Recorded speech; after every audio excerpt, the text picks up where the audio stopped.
Of course, you would be willing to sacrifice your life to save your infant child, but would you be willing to sell it for the amusement of the masses? Here is the good, the bad, and the meaning of The Running Man, the dystopian sci-fi novel by Stephen King. Stick around till the end to find out why King chose to publish this under his pseudonym Richard Bachman. If you have seen the 1980s movie starring Arnold Schwarzenegger but haven't read the book, then this is going to be a whole new story for you, because that movie bears no resemblance to this book, except the name of the protagonist, which is Ben Richards. Ben Richards is a member of the poorest rung of this dystopian society. The book was published in 1982, but the story is set, ironically, in the year 2025. Ben Richards and his wife are very poor, and their infant daughter is sick, and they can't afford decent medicine for her. Ben Richards can't get a job because he's been blackballed by General Atomics, which appears to be the only corporation in this bleak future, and his wife's only source of income would be to work as a prostitute.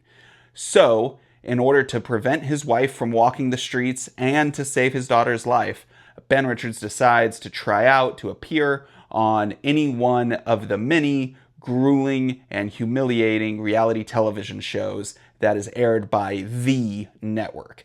The network is this giant, ominous thing that appears to have a monopoly on all entertainment and has become so powerful that it is the de facto government of this futuristic society. The game shows all involve lots of danger and injury and sometimes death. That's why this is the very last resort of the very, very poor.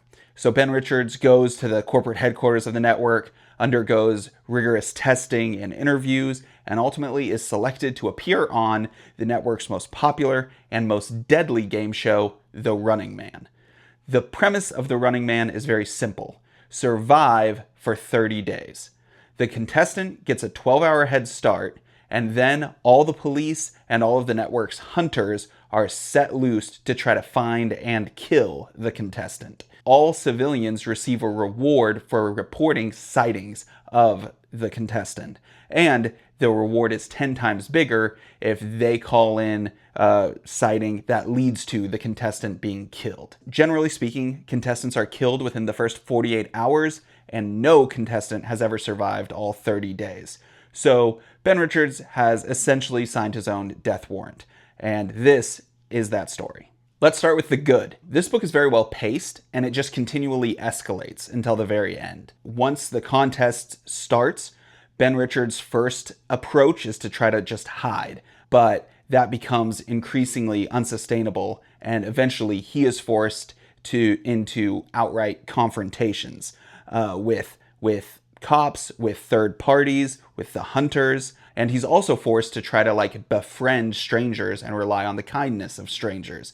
And this works in some instances and proves, incredibly risky in others. This structure allows Ben Richards to meet a series of people in the lower and middle class as he's seeking out help. One of the characters that he ends up meeting is eerily similar to the protagonist of A Confederacy of Dunces by John Kennedy O'Toole. And that book was published 2 years before The Running Man. So I really wonder if King did base the character's name is Elton Parakis. I wonder if he based Elton Parakis on the protagonist of Confederacy of Dunces. I would be willing to bet that he did. Another thing that The Running Man has going for it is the prose, which is not surprising. It's King.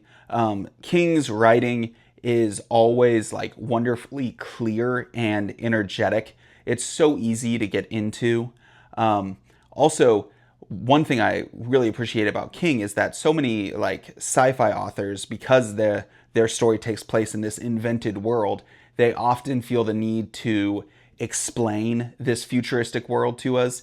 I love that King trusts his readers to be able to understand the world from context.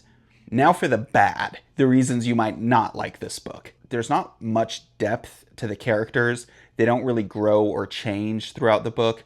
The only change in our protagonist is that he becomes increasingly embittered throughout the book, but he doesn't like learn, grow, or become redeemed in any sort of way. He just gets even more angry and disillusioned with the world. There is a secondary girl, and you could argue that she maybe kind of has her eyes open to some of the corruption and evils within the society, but that's literally it as far as any evolution in any character. This is primarily an action adventure, and it's not a character piece. That brings me to my final critique. The story is a perfectly fine premise for a popcorn movie, which is probably why it's being adapted into a movie for the second time. But as a book, as a 400-page book, it just doesn't quite have enough going on for me. Like, there aren't enough scares, thrills, and chills to make it, have the engagement and entertainment factor of a typical, like, King horror novel. But it also doesn't really start in on the action until the back half of the book. Like, the first half reads a lot more like an espionage, yet the characters aren't deep enough to make it like a satisfying drama. So it's not horror, it's not great action adventure, and it isn't a character piece. So, like, where is the heart of this novel? I would argue that there really isn't much. So with that in mind, what is the point of The Running Man? What is the meaning of this book? All dystopian sci-fi has to have some sort of story about what went wrong. Why is the future a dystopia instead of a utopia? And in The Running Man, what apparently went wrong is that the network was able to get a complete monopoly on entertainment and make society so dependent on that entertainment that it's effectively able to control society. Of course, there's something ironic about a man who made his fortune as a horror author writing a story where the big baddie is a network that capitalizes on the most sadistic instincts of the public for entertainment. But that's neither here nor there. A more charitable reading of the story is that it's a tale of the lengths parents will go to for their children.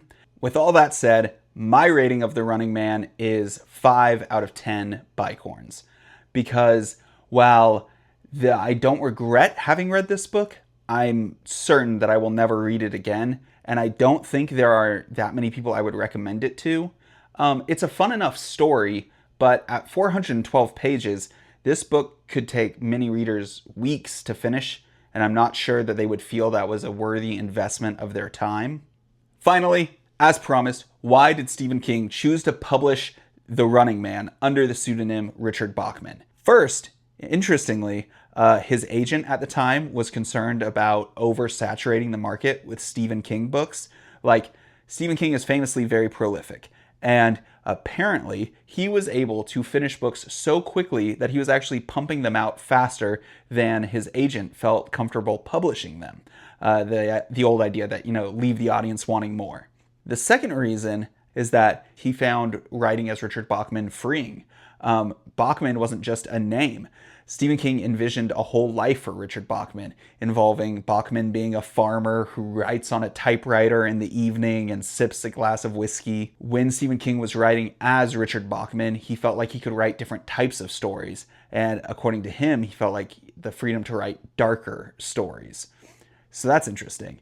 And if you're curious about that, I've included a link to an essay by Stephen King on this topic in the description. Thank you so much for watching this video.